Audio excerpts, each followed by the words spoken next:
की नियमित दिनचर्या में शारीरिक हाल में योग के बढ़ते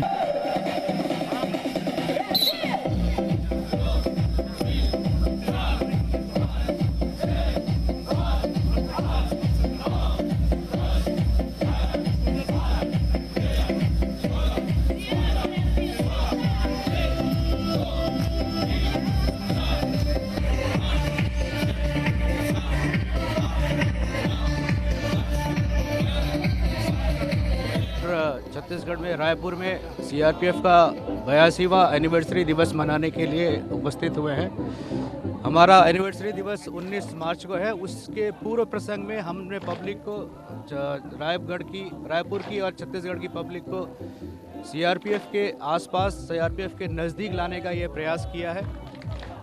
इस जगह पर हमने अपना एक वेपन्स का डिस्प्ले यानी हथियारों का डिस्प्ले किया है, बैंड का डिस्प्ले किया है, मास पीटी का डिस्प्ले किया है और साथ साथ सेल्फी पॉइंट लगाए हैं। यहाँ पर सुबह यानी सुबह 6 बजे से लेकर अभी तक जितनी भी जनता यहाँ पर आई है, उससे देखकर ये लगता है कि जनता को ये बहुत ही पसंद आया है और हमें लगता है कि ये हमको और जनता को एक दूसरे के करीब लाएगा, जो कि यहाँ की शांति व्यवस्था और सुरक्षा को मजबूत करेगा।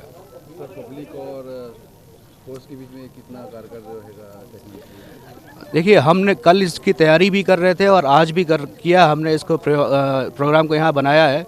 तो तैयारी के दौरान भी पब्लिक का बहुत सहयोग मिला है हमको। यहाँ पर यहाँ का प्रशासन और यहाँ की जनता दोनों ने हमसे काफ़ी घुल मिलकर बात की है और हमको मदद भी किया है।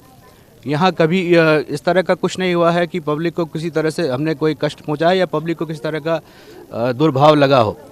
तो पब्लिक जो है हमारे यहाँ रायपुर की भी और रायपुर के अलावा बाहर भी सीआरपीएफ जहाँ भी काम करती है, हम लोग एक दूसरे के साथ मिलकर काम करते हैं, एक पब्लिक के साथ जुड़कर काम करते हैं। तो वही हमने यहाँ दर्शाया है और यही यहाँ पर पब्लिक के साथ परिलक्षित हुआ है। अलग अलग प्रकार के हथियारों की प्रदर्शनी भी आई है। देखिए, हथियारों को दिखाने का मतलब ये है कि हम किस तरह के हथियारों से काम कर रहे हैं और पब्लिक को उसके विषय में बताने का एक बहुत बड़ा फ़ायदा ये है कि पब्लिक को बड़ी संतुष्टि मिलती है, बड़ा संभाव मिलता है कि हम एक सुरक्षित हाथों में है, मजबूत हाथों में है। तो ये हथियार उनको प्रदर्शित करते हैं, जो हमको उनको ये फीलिंग देते हैं, उनको ये भावना देते हैं कि छत्तीसगढ़ में सीआरपीएफ उनके साथ उनकी सुरक्षा के लिए बहुत मजबूती से खड़ी है और इन हथियारों का प्रयोग हम समय अनुसार उचित तरीके से करते हैं उनकी सुरक्षा को बढ़ाने के लिए।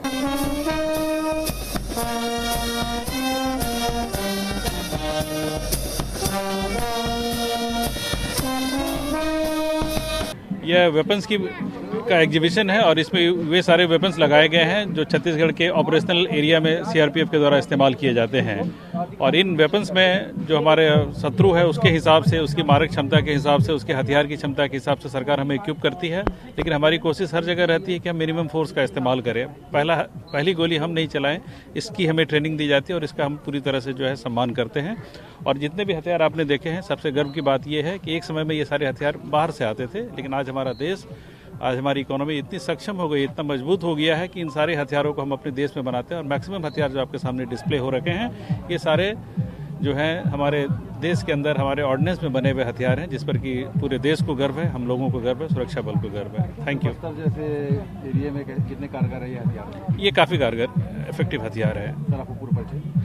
मैं संजीव रंजन हूँ, मैं कमांडेंट हूँ 211 बटालियन और न्यू रायपुर में मेरा हेडक्वार्टर है और 2 जिलों गरियाबंद और धमतरी में हमारी 6 जगह की डिप्लॉयमेंट है। और ये सीमा जो है उड़ीसा के साथ में मेरे AOR की जो डिप्लॉयमेंट है और हम छत्तीसगढ़ के इन दोनों जिलों और इसके साथ साथ उड़ीसा के जो बॉर्डर सीमांत वाले ज़िले हैं उसको हम लोग प्रोटेक्ट करते हैं, एंटी नक्सल्स ऑपरेशन चलाते हैं।